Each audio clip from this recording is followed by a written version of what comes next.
Okay, రెండు చేతులు పైకెట్టి స్తోత్రం చెప్తాను. కొంచెం గట్టిగా చెప్పాలిగా. దేవునికి మహిమ కలుగును గాక. ప్రభునందు దేవుని బిడ్డలారా, ఈరోజు రాత్రి ఒక చక్కటి దినాన్ని దేవుడు మనకిచ్చి ఆయన సన్నిధిలో దేవుని యొక్క వాక్యాన్ని వినడానికి దేవుడు కృప చూపినందుకు ఒకసారి రెండు చేతులు పైకెట్టి స్తోత్రం చెప్తాం. ఈ బైబిల్ గ్రంథం నుంచి మత్తయి రాసిన సువార్త 13వ అధ్యాయము అందరూ కూడా ఒకసారి చూద్దాం.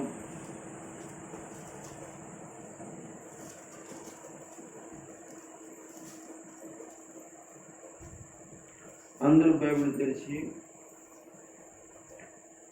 13వ అధ్యాయము అందరూ కూడా బైబిల్ తెరిచి చూడాలని తెలియజేస్తున్నాను. 13వ అధ్యాయం మత్తయి సువార్త 1 నుంచి 9 వచనాలు ఒకసారి చదవండి. ఆ దినమందు యేసు ఇంటి నుండి వెళ్ళి సముద్ర తీరమును కూర్చుని ఉండెను. బహుజన సమూహములు తన వద్దకు కూడి వచ్చినందున ఆయన ధోని ఎక్కి కూర్చుని ఉండెను. ధరిని నిలిచి ఉండగా ఆయన వారిని చూచి చాలా సంగతులు ఉపమాన రీతిగా చెప్పాను. ఎట్లనగా, ఇదిగో ఎత్తువాడు ఎత్తుటకు బయలు వెళ్ళెను. వాడు ఎత్తుచుండగా కొన్ని ఇత్తనములు త్రోవ పక్కన పడి ఉండెను. పక్షులు వచ్చి మిరింగివేసెను. మరి కొన్ని ఇత్తనాలు మన్ను లేని రాతి నేలను పడి ఉండెను. మన్ను లోతుగా ఉండనందున అవి వెంటనే మొలిచెను గాని సూర్యుడు ఉదయించినప్పుడు ఏంటమ్మా అవి మాడి ఏరు లేనందున ఎండిపోయాను. కొన్ని ముండ్ల పొదల్లో పడిను. ముండ్ల పొదల్లో ఎదిగి వాటిని అణిచివేసాను. కొన్ని మంచి నేలను పడి ఒకటి నూరంతలుగాను, ఒకటి అరుగుదంతులుగాను, ఒకటి ముప్పదంతులుగాను ఫలించెను. చెవు గలవాడు వినును గాక. దేవునికి మహిమ ఘనత ప్రభావములు కలిగినట్లుగా ఆయన సన్నిధికి వచ్చినట్టు వారు మరొకసారి దేవునికి స్తోత్రం చెప్పగలరా? హల్లెలూయా. జాగ్రత్తగా మీరు గమనించి కూర్చున్న వాళ్ళందరూ వాక్యాన్ని ఈ మత్తయి సువార్తలో ఉన్నది వాక్య భాగాలను చాలా సార్లు మీరు విని ఉంటారు, చదివి ఉంటారు. నేను కూడా చాలా సార్లు చెప్పుకుంటాను. అయితే ఇందులో ఏముంది, యేసు ప్రభు ఏం చెప్పాలని అక్కడ రాసి ఉంచాడు. ఈ మాటలు మత్తయి సువార్తలో ఈ 13వ అధ్యాయంలో చాలా ఉపమానాలు ఉంటాయండి. ఈ మత్తయి సువార్తలో 13వ అధ్యాయం కాకుండా ఇందులో ఈ పుస్తకంలో చాలా ఉపమానాలు ఉంటాయి. ఈ ఉపమానాలు అన్నీ కూడా ఎందుకు దేవుడు ఉంచాడు అంటే మన రక్షణ కొరకు రాయించి ఉంచాడు. మనము దేవుని అర్థం చేసుకోవడానికి దేవుడు మనకు రాయించిన విషయాలే ఉపమాన రీతిగా. అయితే మనం జాగ్రత్తగా పరిశీలన చేస్తే ఈరోజు రాత్రి మనతో మాట్లాడటానికి దేవుడు ఇష్టపడుతున్న మాట ఏంటంటే, యేసు ప్రభుల వారు ఉపమానమును చెప్పినప్పుడు ఉపమానములో నుండి ఒక గొప్ప ఆధ్యాత్మికమైన విషయాలు ఏమిటి అంటే చాలా చక్కటి దేవుని రాజ్యమును గూర్చి రాయబడిన విషయాలు. సంఘము స్థిరపరచబడడానికి మీరు గమనించాలి. సంఘము స్థిరపరచబడడానికి సంఘములో ఉండే విశ్వాసులు దేవుని అర్థం చేసుకోవడానికి మనము జాగ్రత్తగా ఆత్మీయముగా దేవునిలో ఎదగడానికి ఈ విషయాలన్నీ కూడా దేవుడు మనకి రాయించి ఉంచాడు. ఈ 13వ అధ్యాయం ఇప్పుడు మనం చదువుకున్నది ఉపమానంలో యేసు ప్రభుల వారు 4 రకాల నేలల గురించి అంటే భూమిని గురించి మాట్లాడారు. ఆ మాట్లాడడంలో ఉద్దేశం ఏమిటి అంటే తన సంఘం ఎలా ఉంటుంది, యేసు రాకడలో తన సంఘము ఏ విధంగా దేవుని కొరకు ఫలించాలి అనే విషయాన్ని దేవుడు మాట్లాడుతూ ఉన్న విషయాలు. అయితే యేసు ప్రభు వారి దగ్గరికి అనేక మంది జనాలు వచ్చారు. యేసు శిష్యులైన వారు కూడా అక్కడికి ఉన్నారు. అప్పుడు యేసు ప్రభువు వారు ఒక ఇత్తనముల గురించి మాట్లాడుతూ ఆ ఇత్తనములు భూమి మీద వేయబడేటువంటి విషయాన్ని గురించి మాట్లాడుతుండగా ఆయన విషయాన్ని ఎలా చెప్తున్నాడంటే ఆ సంఘానికి 4 రకాల కలిగి మనుషులు, 4 రకాల యొక్క హృదయాలు సంఘములో అనేక మందికి ఉంటుంది. దేవుని వాక్యము ఎత్తబడుతూ ఉంది. అది దాని గురించి మాట్లాడు. విత్తనమును ఇత్తువాడు ఇత్తుటకు బయలు వెళ్ళెను. ఏమి విత్తడానికి, ఎక్కడ విత్తడానికి ఆయన వెళ్ళాడు అని అంటే ప్రజల ముందు లేక జనముల ముందు అనేక మంది ప్రజల ఎదుట ఒక మనుషుడు విత్తనం ఎత్తుచున్నాడు అని మాట్లాడుతున్నారు.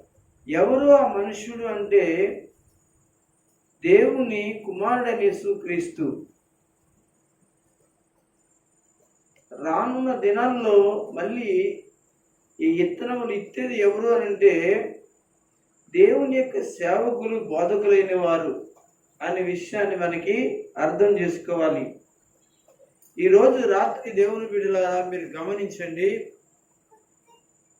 దేవుని వాక్యము సంఘములో కానీ, సభలలో కానీ, కూటాలలో కానీ, సమాజములో కానీ దేవుడు తన వాక్యమును తన ప్రజల ఎదుట ఆయన ఎత్తడానికి తన దాసులైన వారిని అభిషేకించి దేవుని వాక్యాన్ని ఎత్తడానికి ఆయన సిద్ధపడుతున్నాడు.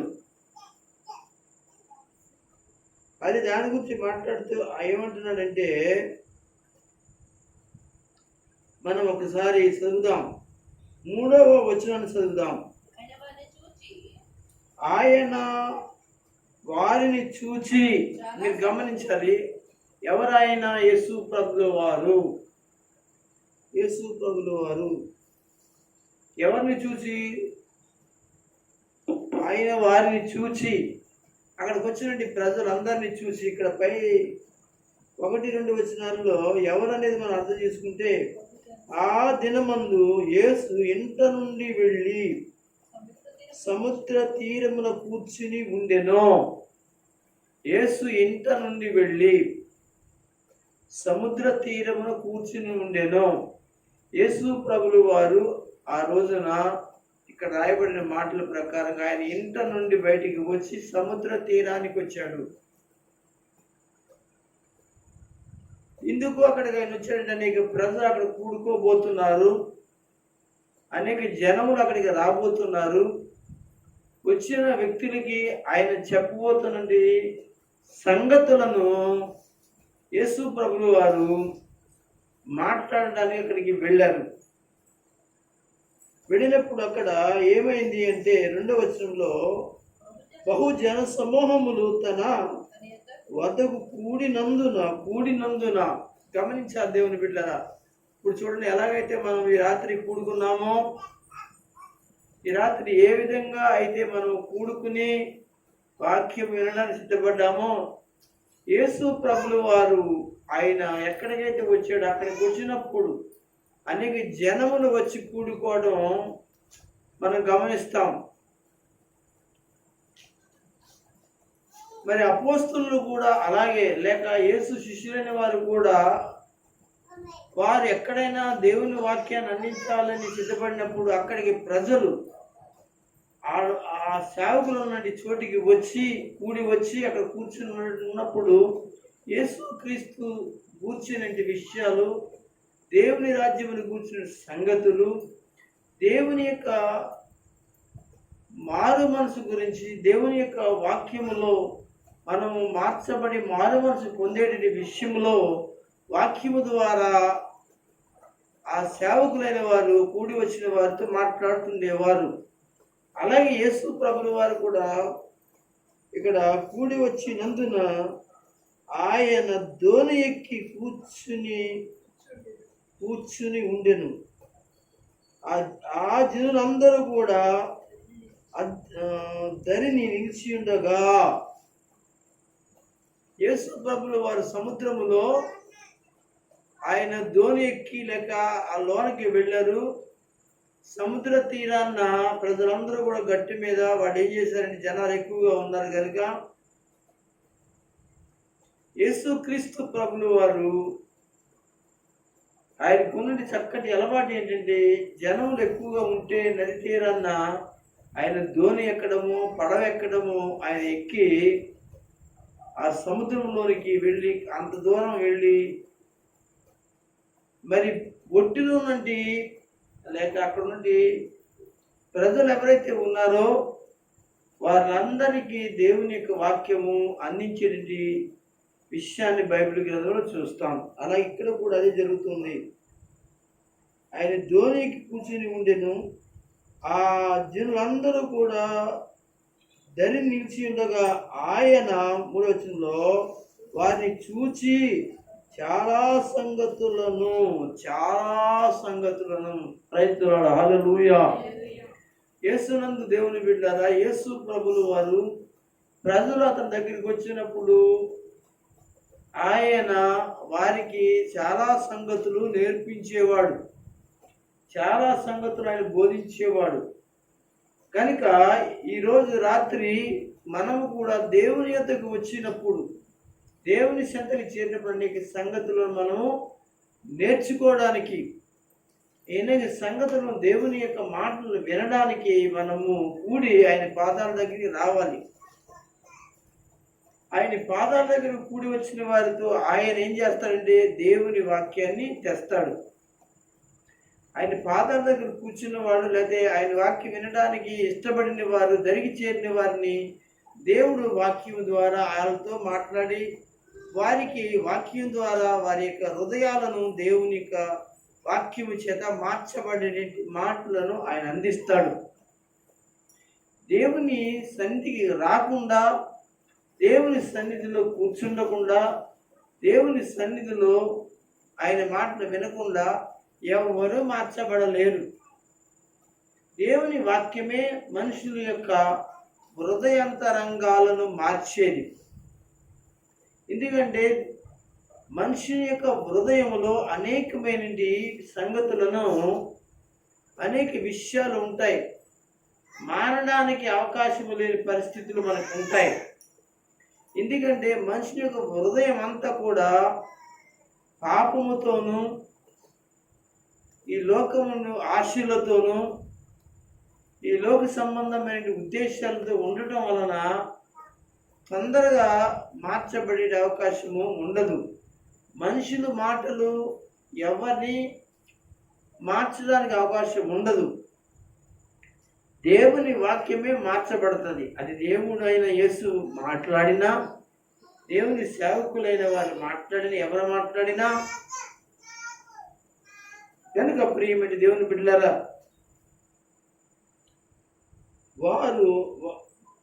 వారిని చూచి చాలా సంగతులు ఉపమాన రీతిగా ఇట్లనగా ఆయన అంటున్నాడు, ఇదిగో ఇత్తువాడు ఇత్తుటకు బయలు వెళ్ళెను. ఇత్తడానికి ఇత్తువాడు ఇత్తడానికి బయలు వెళ్ళాడు. ఎవరు ఇత్తడానికి వెళ్ళారంటే సేవకుడైనా కావచ్చు, బోధకుడైనా కావచ్చు, యేసుక్రీస్తు వారు కావచ్చు, ఎవరైనా కావచ్చు.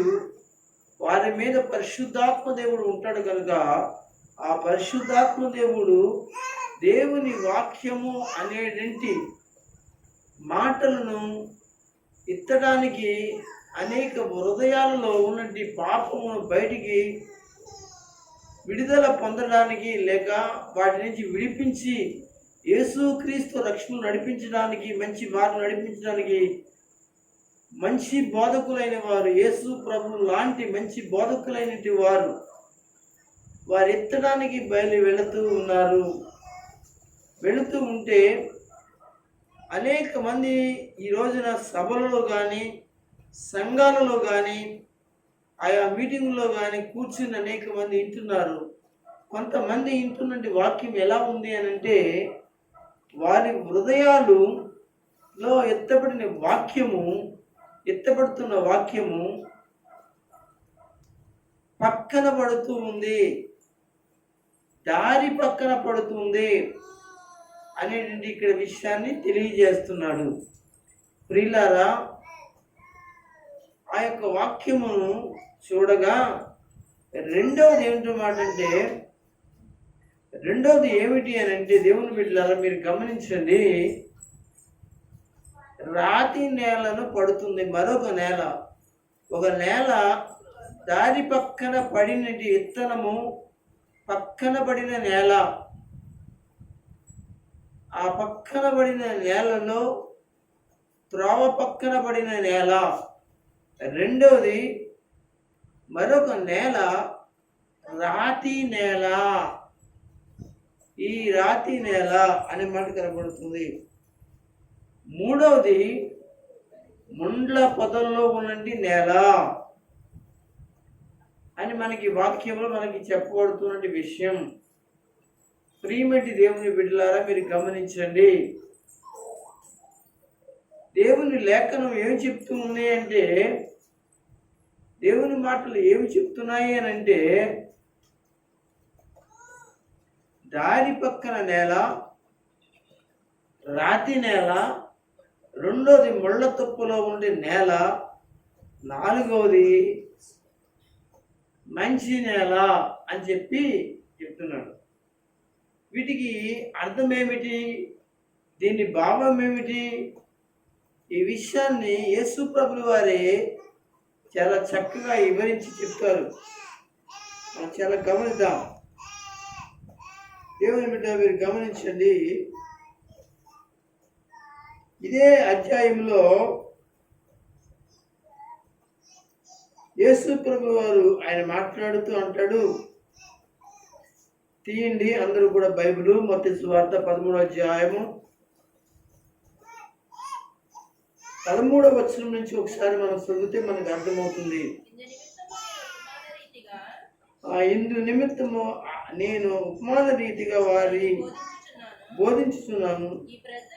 ఈ ప్రజలు కన్నులారా చూచి చెవులారా విని హృదయముతో గ్రహించి మనసు త్రిప్పుకొని నా వలన స్వస్థత పొందకుండానట్లు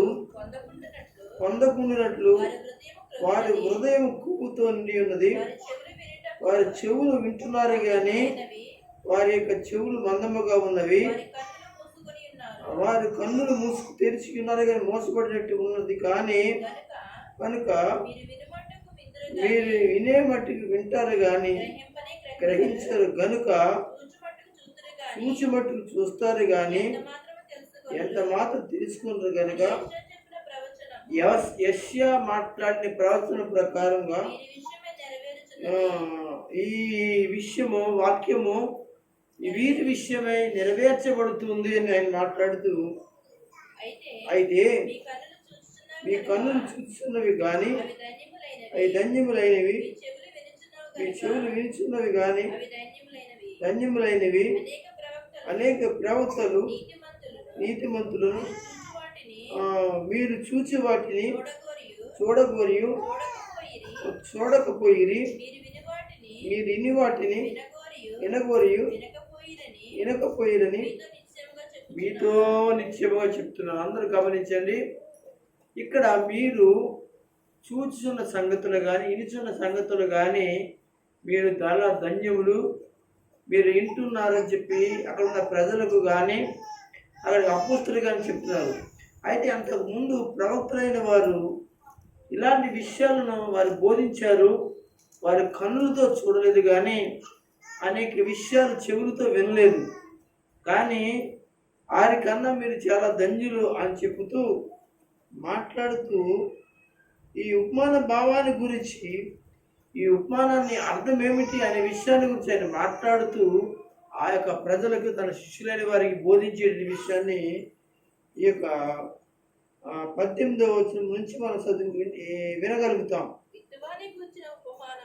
ఇత్తివాని యొక్క ఉపమానమును గురించి నేను భావం వినండి, అర్థం వినండి. నేను చెప్పింది మీకు అర్థం కాలేదేమో. అనగా త్రోవ పక్కన పడేది అంటే దాని గురించి, నేల మీద పడేదాని గురించి, అనగా లేక ముళ్ళ తప్పులో పడేదాని గురించి, రాతి నేల పడేదాని గురించి, మంచి నేల పడేదాని గురించి నేను మీకు ఉపమాన భావంగా చెప్పాను కదా. మీకు దాని అర్థాన్ని చెప్తున్నానని చెప్పేసి కదా తన భావాన్ని ఎత్తి చెప్తున్నాడు, మాట్లాడుతున్నాడు యేసు ప్రభు వారు. ఎవడైనను ఆగదాం. ఎవడైనా అంటే యేసు తర్వాత ఎవరైతేను అపోస్తులు కావచ్చు, సేవకులైన కావచ్చు, బోధకులైన కావచ్చు, సువార్తకులైన కావచ్చు, ఎవరైనా కావచ్చు, కానీ వారు దేవుని వాక్యమును పట్టుకుని ప్రజల ముందుకి వచ్చి ప్రజల ముందు ఏం చేస్తున్నారంటే వాడి వాక్యాన్ని అందించినప్పుడు ఆ వాక్యము ఎలాగ ఫలిస్తుంది అనే విషయాన్ని వివరించి బాగా చెప్తూ ఉన్నారు ఆయన. వాక్యం వింటూ ఉన్నారు కానీ, విని ఉన్నారు కానీ గ్రహింపక ఉన్నారు. వింటున్నారు వాక్యం. కొంతమంది ఏమండి, నలుగురున్నా, 10 మంది ఉన్నా, 100 మంది ఉన్నా, 1000 మంది ఉన్నా కానీ వారిలో కొంతమంది వింటారు కానీ ఇని గ్రహించేటువంటి మనసు వారిలో లేకపోవడం వలన ఏం జరుగుతుంది అంటున్నాడు. ఎవరంటే దుష్టుడైన వాడు, అంటే సాతానుడు వచ్చి చూడండి వాక్యం ఎత్తుచుండగా సేవకుడు వాళ్ళ హృదయాలలోనిగా వాక్యము వెళ్లకుండా, వాళ్ళని గ్రహించుకోకుండా ఏం చేస్తున్నాడంటే అడ్డుపడుతున్నాడు, ఆటంకపరుస్తున్నాడు. వాడికి వాక్యం అనేది లేకుండా ఏం చేస్తున్నాడు, ఆ వాక్యాన్ని ఎత్తుకుపోవడానికి ఆ దుష్టుడు వారి హృదయాంతరంగాలను ఏం చేస్తున్నాడంటే పెడద్రావన పెడుతూ ఉన్నాడు. ఎత్తుకుని పోతూ ఉన్నాడు. అది త్రోవ పక్కన పడిన ఎవరంటే విత్తనము అనగా త్రోవ పక్కన నేల అనే విషయాన్ని ఇక్కడ చక్కటి భావాన్ని చెప్తాడు ఆయన. ఆశ్రదంలో వీడే త్రోవ పక్కన ఎత్తబడిన వాడు ఎత్తాడే. ఇక్కడ ఎవరైనా ఎప్పుడైనా ఇలాంటి మనసు ఉంటే దయచేసి త్రోవ పక్కన పడిన విత్తనం వలె మీరు కూర్చోకండి. ఎందుకో తెలుసా, ఆ వాక్యము మనసులో పెట్టుకోండి. ఇంటికాడ విషయాలు మర్చిపోండి, ఇక్కడ విషయాలు మర్చిపోండి. పరిస్థితులు ఏమైనా ఇక్కడ అనుకూలంగా లేకపోయినా వాక్యంపై దృష్టి ఉంచండి. ఎవరైనాను ఎట్టి పరిస్థితులను ఏమైనా ఆటంకకరంగా మీకుంటున్నప్పుడు దుష్టుడైన వాడు వచ్చి మిమ్మలను ఏం చేస్తాడో తెలుసా, దృష్టిని మళ్లించడానికి ప్రయత్నం చేస్తాడు. అప్పుడు మీరు వింటున్న వాక్యము హృదయంలో పడక పక్కన పడుతూ ఉంది. అదే త్రోవ పక్కన పడిన నేల. చదవని రెండవ విషయాన్ని చెప్తున్నాడు. అంటే అలాంటి వారు ఎలాంటి వారు, రెండో కేటగిరీ వారు ఉన్నారు. ఎక్కడంటే ఆ సమాజంలో ఉన్నారు. దేవుని వాక్యం చెప్తున్నప్పుడు, బోధకుడు చెప్తున్నప్పుడు, సేవకుడు చెప్తున్నప్పుడు, యేసు చెప్తున్నప్పుడు ఆ మాటల విషయంలో మరికొంతమంది ఎలా ఉన్నారంటే వారి యొక్క నేల రాతి నేలగా ఉంది. రాతి నేల అంటే మట్టి అనేది, మన్ను అనేది వారి హృదయాల్లో ఉండదు. వారి యొక్క వాక్యము ఎత్తబడడానికి అనగా ఆటంకకరమైన పరిస్థితి ఏంటంటే వారి హృదయము కఠినపరచబడినటి నేల. వాక్యము ఎంత ఎత్తినా ఎంత చెప్పినా ఏంటండి, ఈ చెవితో వింటారు, ఆ చెవితో వదిలేస్తారు. ఎవరైనా అనగా ఏ సేవకుడైన వాక్యం చెప్తున్నప్పుడు అలాగే చెప్పుకుంటారు, అలాగే మాట్లాడుకుంటారు.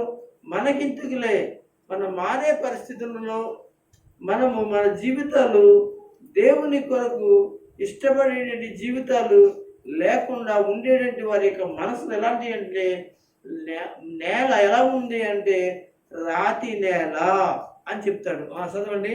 వాక్యము విని వాక్యం వింటారు కానీ వెంటనే సంతోషముగా చాలా సంతోషంగా వింటారు కానీ చాలా సంతోషంగా వింటారు కానీ దాన్ని అంగీకరించువాడు దానిని అంగీకరించేవాడు ఎవరైతే ఉంటారో, ఇష్టపడేవారు ఎవరైతే ఉంటారో అయితే అయితే అతనిలో వేరు లేనందున వారిలో వేరు లేనందున, మీరు గమనించారా ఏమి లేదంటే వేరు. ఎందుకంటే రాతి నేలన ఏవైనా ఇత్తనాలు ఇత్తామనుకోండి, కానీ ఎత్తబడుతుంది కానీ అనగా వర్షం రాగానే ఎత్తబడుతుంది కానీ అది చక్కగా ఇత్తనము అనగా ఫలించడానికి మొలుస్తుంది. కానీ ఆ నేల రాతి నేల కనుక ఏరు అనేది లేనందున ఏం చేయబడుతుందంటే ఈ వేరు లోపలికి అనగా లోపలికి వెళ్ళడానికి అవకాశము లేని యొక్క మన్ను లేని పరిస్థితి ఆ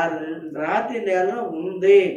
కనుక ఆ నేలలో మట్టి లేనందున, మన్ను లేనందున వారి జీవితం ఏమవుతుందంటే వాక్యం వింటారు, కొంతకాలము ఆ వాక్యమును బట్టి ఆ మాటను బట్టి సంతోషిస్తారు. కానీ కొంతకాలం వచ్చేటప్పటికి అంటే దానికి అర్థం ఏంటి తెలిసింది, శ్రమలు వచ్చినా, కష్టం వచ్చినా, బాధ వచ్చినా, బలహీనత వచ్చినా, సమస్య వచ్చినా ఏం చేయబడుతుంది, వెంటనే వారి యొక్క సంతోషం ఏమైపోద్దంటే తిరిగి అనగా దుఃఖంగా మారుతూ ఉంటుంది. దేవుని నుంచి వాళ్ళు ఏం చేస్తారు, బయటకు వచ్చేస్తారు. దేవుని యొక్క వాక్యము నుండి బయటకు వచ్చేస్తారు. ఎందుకంటే వారు అనగా రాతి నేల నుండి మనుషులుగా ఉన్నారు వాళ్ళ యొక్క హృదయం. కనుక ఎందుకంటే శ్రమలు వచ్చినా, బాధలు వచ్చినా, అంటే ఎండ అనేది ఎప్పుడైతే శ్రమలకు సాదృశ్యంగా ఉంది, ఎండ ఎప్పుడైతే వస్తుందో ఆ రాతి నేల, బండ నేల, రాళ్ళు ఉన్నటి నేల కలిగిన హృదయం కలిగిన వారు హృదయంలో దేవుని వాక్యం ఎత్తబడుతుంది కానీ మొలుస్తుంది కానీ వారు సంతోషిస్తూ ఉంటారు. కానీ వెంటనే ఎండ లాంటి రాయిలు అనగా ఉండడం వల్ల వెంటనే ఆ రాయి వేడికి ఏం చేస్తుందంటే ఆ ఇత్తనం ఎత్తబడిన తర్వాత వెంటనే ఆ యొక్క ఎత్తబడినటి ఆ మొక్క ఏది ఉందో, ఏదైతే ఏది ఉందో వెంటనే ఎండిపోవడం జరుగుతుంది. అప్పుడు ఏం చేయబడుతుందండి, వాడి సంతోషం నుంచి బయటకు వచ్చేస్తారు. ఆ దుఃఖంలోకి వస్తారు, బాధల్లోకి వస్తారు, కష్టాలు వస్తాయి, సమస్యలు వస్తాయి, దేవుని నుంచి బయటకు వస్తారు. దేవుల్లో నిలబడిన పరిస్థితులు వాడికి ఉండవు. ఇది రెండవ ఏంటండి అనగా నేల. ఆ నేలే ఎవరి హృదయంలో ఉంటుంది, ఎవరైతే ఏరు లేని దేవుని బిడ్డలారా పరిస్థితులలో బండలు కలిగిన నేల. ఏమండి దేవుని వాక్యం చెప్తూ ఉంది, ఒక వాక్యము ఎత్తబడడానికి, దేవుని మాటలు ఎత్తబడడానికి మనిషి హృదయంలో రాళ్ళు అనేటువంటి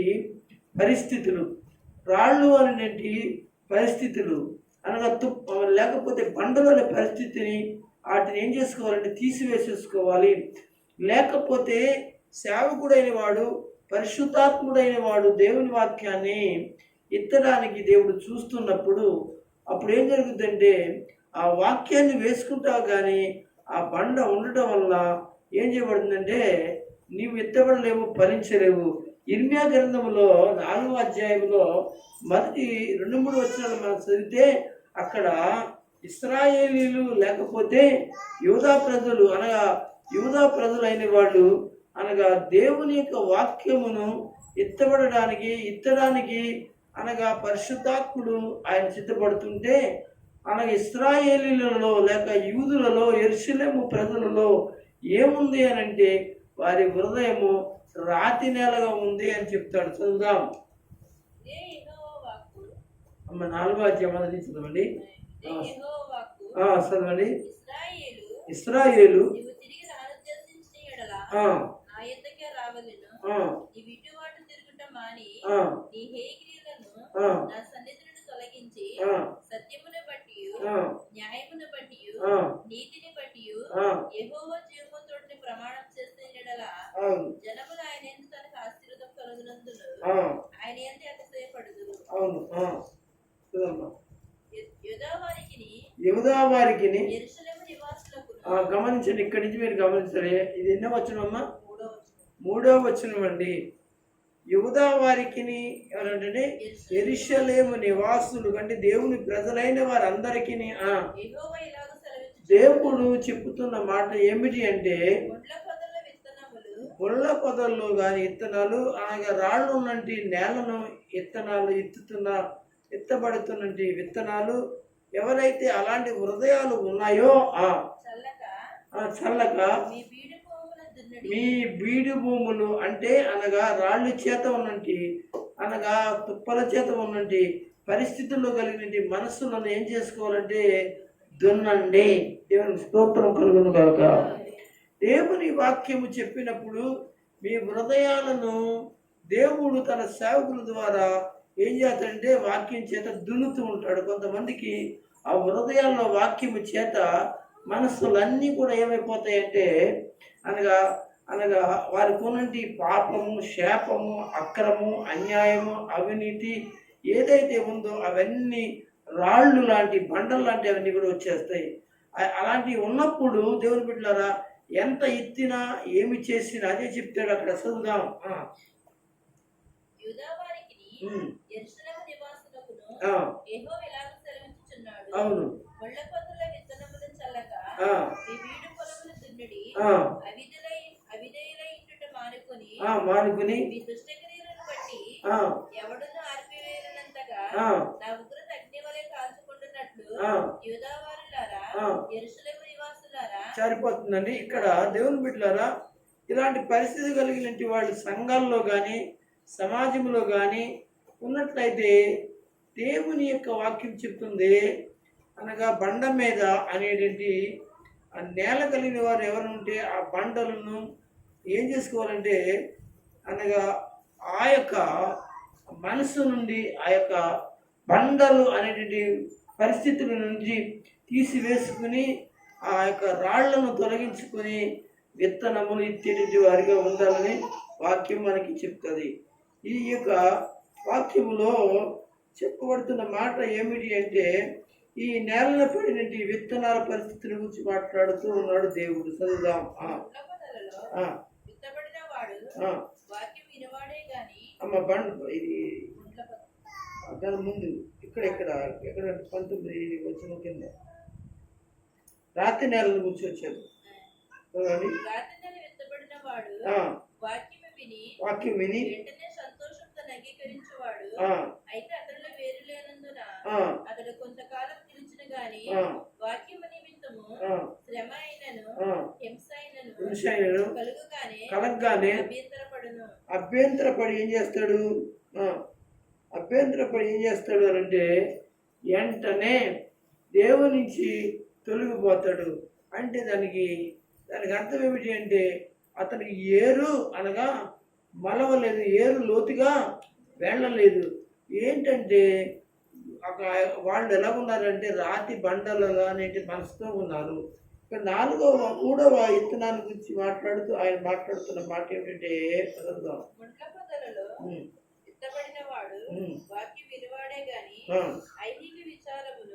ఆ యొక్క దేవుని బిడ్డలారా ముండ్ల పొదలలో అంటే మరి కొంతమంది వాక్యం వింటారు, కొంతమంది వాక్యం వింటూ ఉండగా వాళ్ళ హృదయంలో ముండ్ల పొదల లాంటి పరిస్థితులు వాళ్ళ హృదయాంతరంగాల్లో ఉంటాయి.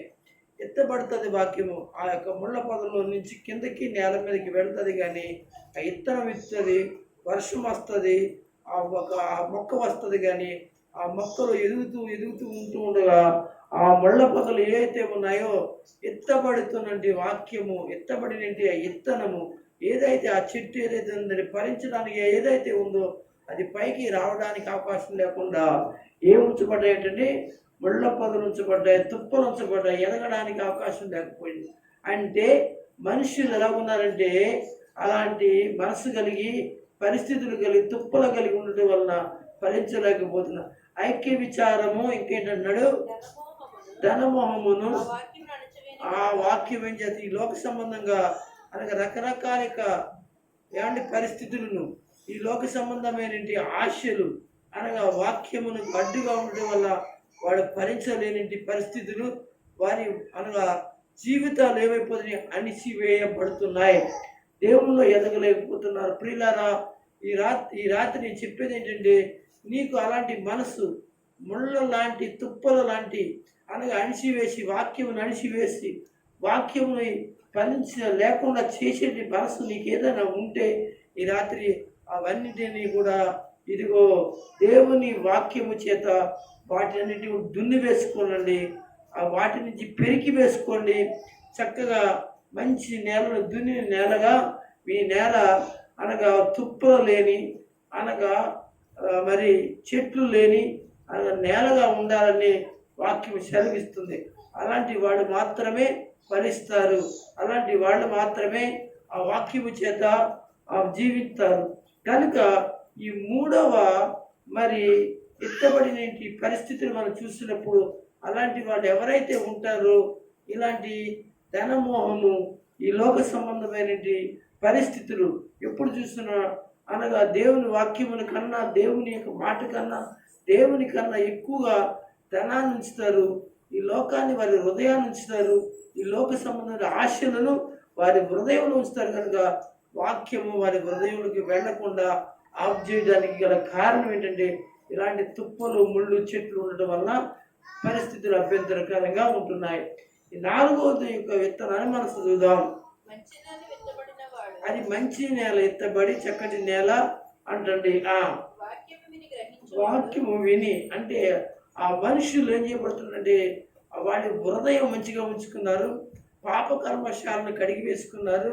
వాక్యము చేత వారి జీవితాన్ని, దేవుని చేత వారి జీవితాన్ని మంచిగా ఉంచుకోవడానికి ప్రయత్నించి వాక్యమును అనగా దేవుని మాటల విత్తనాలు వచ్చినట్లుగానే వారి హృదయంలో నాటుకోవడం జరుగుతుంది.